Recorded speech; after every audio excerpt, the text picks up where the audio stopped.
sad će moja deca prenesi kola. Ajde, prenesi.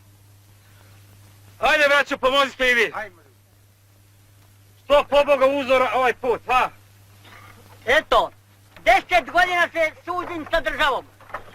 Da mi plati put preko njive. A sada kada vidim da se ne zna ni koji pije, ni koji plaća, uzet ću stvar u svoje ruke i izvadit ću štetu makar crkvo. Pomoz Bog, koga to pratite? Učitelja. Šta bi naopako, a? Više mi izlikovci, strica. Sinovi Jove Sevića. Čiča, evo ti 100 dinara. Čekaj. 1, 2, 3, 4, 5. Jel u redu? U redu. Boži.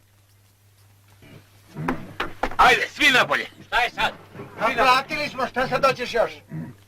Ubili su učitelja i red bi bio da ga ispratite. Taman dok ja promenim točak. Ajde.